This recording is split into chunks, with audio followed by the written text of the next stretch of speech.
When you ask someone how they are, 95% of the time they will answer with some version of busy, good but busy, or even sometimes crazy busy. Busy has become a badge of honor, a signifier of success, a humble brag that implies we are important and in demand. But if you really are too busy, chances are you are not saying no enough. Many of us struggle to say no, fearing rejection, anger, or just the uncertainty of what the other person's response will be. Or people pleasing is often rooted in childhood. We might have been raised to be a good girl or boy, praised for being mummy's little helper, or we might not have been given enough attention and so sought it by pleasing others, even at the expense of ourselves. I am hypnotherapist and one client told me recently that as a child she felt responsible for her depressed mother's happiness. Now she said she feels she must say yes to every request for fear of upsetting people. Another client told me that he used to fear his father's angry outbursts and would often say yes to avoid getting on the wrong side of someone's temper. We can get used to saying yes and pleasing others that we don't even know what we want or what our needs are.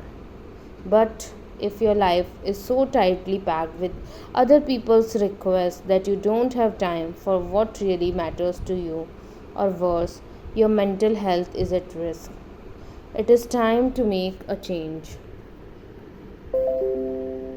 The first step to find the word no is to get a little angry about all the time, energy, and money you have spent saying yes to things that you could have said no to. How many coffees have you had with people you didn't want to have coffee with? How many weddings have you been to that you didn't really want to attend?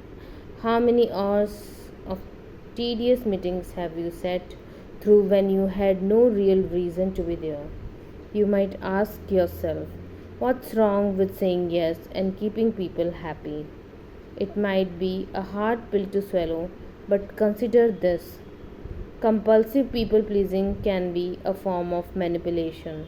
The teacher and author Brian Getty sums it up brilliantly.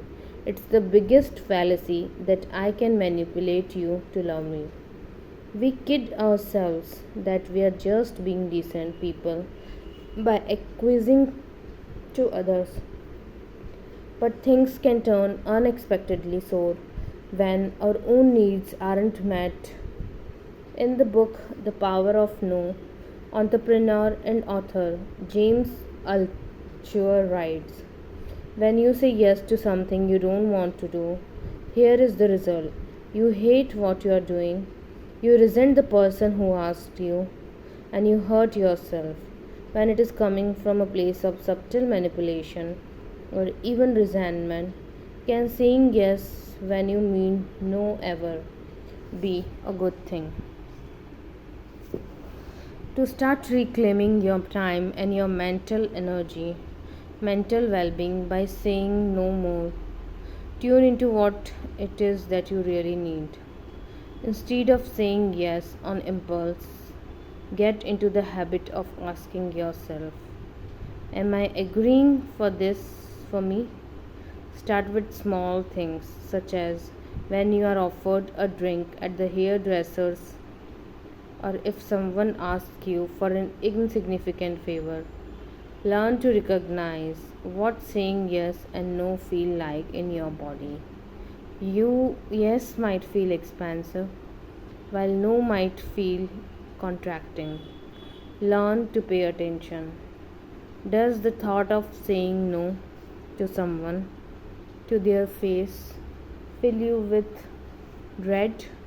If you are put on the spot and asked to help with something that you don't have the capacity for, but you cannot bear to turn someone down, buy yourself some more time.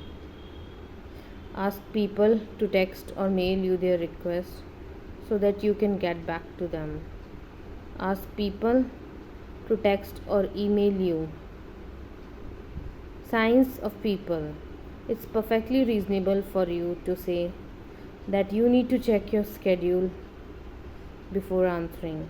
This allows you to check in with yourself about what you really want and find the right word or courage with what to decline them. If you are still struggling to say no, bear in mind what the billionaire businessman Warren Buffett famously said: successful people say no to almost everything. Saying no allows you to say yes to what is important to you. It allows you to be a better person because when you say yes, it comes from a good place, not from resentment or fear. It creates space for what matters to you rather than drowning in the busyness like most of us are. And consider this: if you said no more, what could you say yes to? More self care, better mental health, more time with your kids, working on your passion project. Allow the possibilities to inspire your no. Thank you.